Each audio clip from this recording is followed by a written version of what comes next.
Managing your money using the 50-30-20 rule. Are you ready to watch your money grow this year? What if I told you there's a way you can exponentially grow your money this year? Would you be interested? Well, if you are, make sure you watch this entire video, because we will be talking about an amazing rule that will help you achieve your financial goals this year.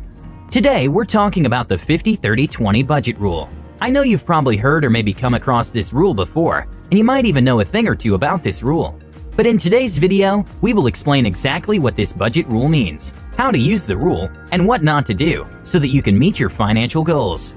The 50-30-20 rule happens to be one of the best and most popular tools for people who don't have time to track all their spending. But what an easy way to manage their expenditure, save money, and control their money. The rule works like this. It requires you to divide your expenditures into 3 categories: your needs, your wants, and savings or debt. But before we continue with the video, are you a subscriber? If not, please hit the subscribe button and the bell icon to get notified whenever we post. Now let's dive into the video. To help us illustrate this rule, I'd like you to say hello to John. John's an average guy who makes $4,500 a month after tax. Using the 50-30-20 rule, John will need to divide his money like this. 50% of his money, which is $2,250, will go into his needs. 30%, which is $1,350, will go into his wants, and 20%, which is $900, will go into his savings, or paying off debt. Just like John, you too will need to divide your income into those categories. Simple, right? But let's look at it a little closer. Step 1. Limit your needs. Needs are things you can't live without. These include things such as housing, health, transportation, utilities, food, paying off debt, and the bare minimum for clothing, shoes, and other living supplies. Only include items you can't survive without in this category. If you don't have a budget, this would be the ideal time to create one. Carefully analyze what you spend your salary on each month within this category. Warren and Tiagi, who are financial experts, say this category should not exceed 50% of your monthly income. If it does, then something is wrong. If you do, however, spend more than 50% of your paycheck on your needs, don't panic. All you need to do is carefully evaluate what you spend your money on each month. A good rule of thumb is to track your expenditure so you can have a good picture of where your money goes. Once you know where your money is going, adjust your needs by reducing unnecessary expenditures or find cheaper alternatives. Once your budget matches the 50% limit, you can now proceed to the next step. Step 2. Define wants. Now a whole 30% of your paycheck going towards your wants may sound like a whole lot of money, right? You may be picturing a nice pair of shoes or that new iPhone that got released the other day. As nice as all those things are, we're not talking about buying your deepest desires. By wants, we mean expenses you can opt out of spending on, but your life would be harder without them.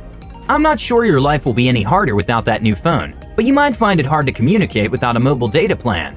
This category should include things like your internet plan, data plans, home cable bills, mechanical, not cosmetic repairs to your car, and so on. I bet you now get it. Sometimes it may be hard to distinguish between needs and wants, but the rule of thumb when it comes to defining a want is by asking yourself if you can live without it, and if you can, then it's most likely a want. Now the final step. Step 3. Save up. The final 20% of your paycheck should go towards your savings and paying off debt if you have any. This money can be used as an emergency fund, a deposit for a home, for investing, or savings for retirement. If you feel as though that 20% isn't enough, you can transfer more money from your wants list into this account. Now let's talk about the types of debt that should be included in the 20% category. The only debt that should go into this category is that which is above the minimum required payment.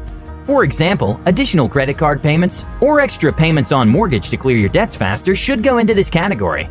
The minimum payments on debt should definitely go towards the needs category. The reasoning behind this is that the minimum required payments are compulsory, and failure to pay them would cause adverse effects on your credit status, something you just can't live with.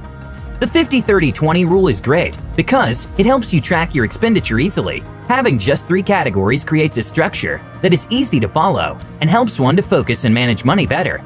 It's less detailed, making it ideal for individuals who have busy lifestyles and minimal time available in a day. The rule works really well for people within the lower income brackets, between $100 and $6,000. It's however not ideal for high-income earners because they would be forced to spend unnecessary money on needs. The 50-30-20 rule has helped many people get their finances on track. So many financial experts swear by this rule. Many people who have been in horrible financial ruts have made it through by following this guide accordingly. You can be one of them if you apply it today. Well, that's it for today, folks. We hope you enjoyed the video. If you're still here, then I bet you enjoyed it. Don't forget to give it a thumbs up and to add it to your saved playlists so you can always review it when you need to. Thanks for watching, and as always, I'll see you in the next one.